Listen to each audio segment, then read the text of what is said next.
August 15లోగా 2,00,000 లోపు పంట రుణాలు మాఫీ చేస్తామని లోక్సభ ఎన్నికల సందర్భంగా ముఖ్యమంత్రి రేవంత్ రెడ్డి స్పష్టత ఇచ్చారు.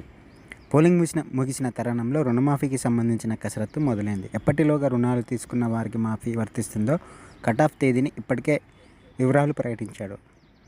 ఈ ప్రక్రియకు సంబంధించిన పూర్తి స్థాయి విధి విధానాలను ప్రభుత్వం ఇంకా ప్రకటించాల్సి ఉంది. ఒక కుటుంబంలో ఒక రైతుకు పరిమితి చేస్తారా లేదా ఎంతమంది తీసుకుంటే అంతమందికి మాఫీ వర్తింపజేస్తారా అనేది తేల్చాల్సి ఉంది. 2019 ఏప్రిల్ 1 నుండి డిసెంబర్ 10, 2023 మధ్య 1,00,000 లోపు రుణాలు తీసుకున్న రెన్యువల్ చేసుకున్న రైతులకు మాఫీ వర్తిస్తుందని ప్రభుత్వం ప్రకటించింది. దీని ప్రకారం అర్హులైన ప్రతి జాబితా పంపాలని జిల్లా, కేంద్ర సహకార బ్యాంకు, ప్రాథమిక వ్యవసాయ సహకార సంఘాలు, ఆంధ్రప్రదేశ్ గ్రామీణ వికాస బ్యాంకులకు రాష్ట్ర అధికారులు ఆదేశించారు.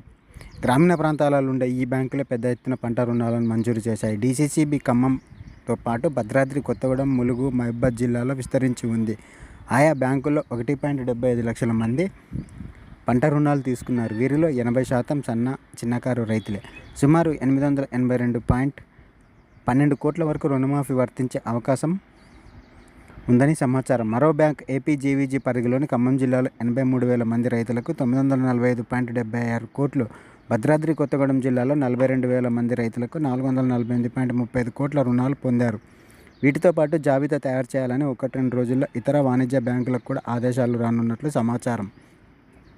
గత ప్రభుత్వం రైతులకు 4 ఏళ్లలో దశల వారీగా రుణమాఫీ వర్తింపజేసింది. 25,000, 50,000, ఆ తర్వాత 1,00,000 లోపు రుణాలు మాఫీ చేసింది. ఈ క్రమంలో రుణాలను సకాలంలో రెన్యువల్ చేయించని వారికి మాఫీ జరగలేదు. కొత్త ప్రభుత్వం ప్రకటించిన కటాఫ్ తేదీల్లోనూ వీరికి చోటు దక్కలేదు. ఉమ్మడి జిల్లాలో ఇలాంటి రైతులు, సహకార సంఘాలు ఎక్కువ రుణాలు తీసుకున్న వారు ఉన్నారు.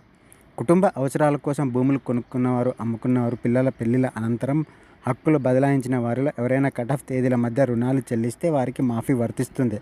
ఇతర అవసరాలకు అప్పు చెల్లించి పట్టా పుస్తకాలు, డాక్యుమెంట్లు తీసుకున్న వారు కూడా చాలామంది ఉన్నారు. వీరికి కూడా మాఫీ వర్తిస్తుందని ప్రభుత్వం స్పష్టం చేసింది.